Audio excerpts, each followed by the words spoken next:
सारे लोग बोलेंगे खाद, है ना। फिर बहुत सारे लोग बोलेंगे प्राकृतिक आपदा के कारण हमारी फसलें नष्ट होती हैं, है ना। ये सब समस्याएं हैं। फिर जो हम नए युवा यंग युवा से बात करें, भैया आपकी समस्या क्या है, तो वो बोलेगा बेरोजगारी, है ना। फिर किसी और से बात करेंगे तो बोलेगा बीमारी, क्योंकि हर घर में कहीं ना कहीं लोग बीमार हैं। तो इन सब समस्याओं पर हम बात करने वाले हैं। तो हम बात करते हैं किसानी की दादा। जैसे आपने बोला कि हमारे पास सर पानी, तो पानी की समस्या तो ये आपके पठार पर प्राकृतिक आपदा आपदा हम मान सकते हैं, लेकिन कुछ समस्याएं हमारे साथ भी हैं कि उस प्राकृतिक को अगर पानी हमसे दूर भाग रहा है तो क्यों भाग रहा है, कहीं ना कहीं इसके जिम्मेदार हम हैं। भगवान को हम कोसते जरूर हैं। जैसे आपने बोला कि पानी पानी, तो ये आपके पठार पे हम बहरीवन से जब नीचे उतरते हैं तो यहाँ जितनी भी दूर जाए, छतरपुर जिला तक जाए, पन्ना पवई तक जाए, तो यहाँ तक पूरे में पानी की समस्या है। जहाँ तक जाए, जब तक रीवा वहाँ लग नहीं जाता तब तक पानी की समस्या है। यहाँ जब तक सागर के आउट ऑफ ना जाओ तब तक पानी की समस्या है ना। दमोह पूरा जिला पानी से चपेट में है कि पानी की कमी है ना।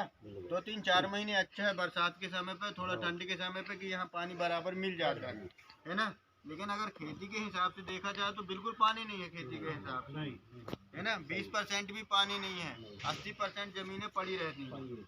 इस साल तो और मैं देखा भी, दौरे पे था 2-3 दिन पठार के एरिया पे, रीठी बेल्ट पे बिल्कुल पानी। जो बाड़ी में 1-1 2-2 करोड़ की खेती करते थे, सब्जी भाजी लगाते लोग, वो भी नहीं लगा पा रहे हैं। तो इस पर हम बात करेंगे। जैसे आपने बोला खेती, तो खेती पे जैसे हम आज और हम और आप सब खेती तो करते हैं दादा, लेकिन पानी अगर हमसे दूर जा रहा है तो क्यों जा रहा है, ये कहीं ना कहीं हमारा और आपका इशू भी बनता है कि वो भाग क्यों रहा है।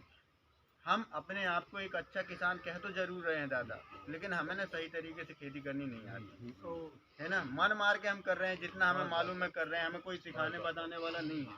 लेकिन अगर हम इसे एक नए तरीके से करें, एक बेहतर तरीके से करें, तो इसे ना हम पानी को भी कहीं ना कहीं बराबर सही समय पर ला सकते हैं।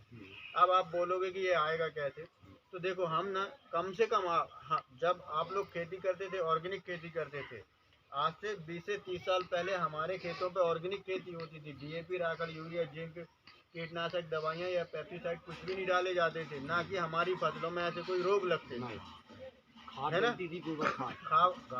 आप जैसे लोग बैलगाड़ी से 15-15 दिन अपने खेतों पे गोबर की खाद डालते थे, 1-1 महीने बैलगाड़ी चलाते थे, है ना, जेठ और आषाढ़ के महीने में। लेकिन अब स्थितियाँ क्या हो गई हैं कि हमें ना तो जानवर पालने हैं, ना कि गोबर की खाद इकट्ठी करनी है। हमारे घर की महिलाओं को समस्या इस बात की है कि हम गोबर को हाथ भी नहीं लगाएंगे, हाथ में अटका है, अगर धोकर से हम धक्का लग गया गोबर को तो हमें साबुन लो, घर पे आके नाटक नौटंकी होता है। तो ये हमारी समस्या है।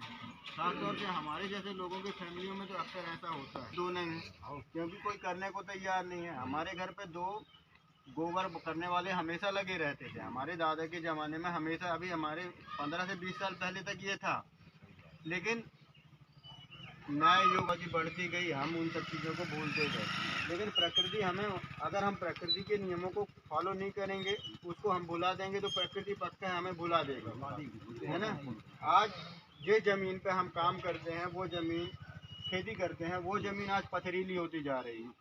जब आप दादा 30 साल पहले अपने खेत पे जाते थे, 15 से 20 साल तो मुझे मालूम है आप जब गए होंगे, तो आपको ना कभी कुदाली फावड़े की ज़रूरत नहीं पड़ती थी खूंट गोड़ने के लिए।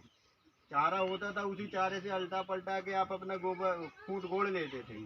आज हम ना कुदारी फावड़ा से मार रहे हैं, तो इतना बड़ा बड़ा पत्थर निकल रहा है, पिघला निकल रहा है। तो ये कहीं ना कहीं हमारे ये जहरीले का कारण है। डीएपी, राखड़, यूरिया, पोटाश, जिंक, कीटनाशक दवाइयों का कारण है।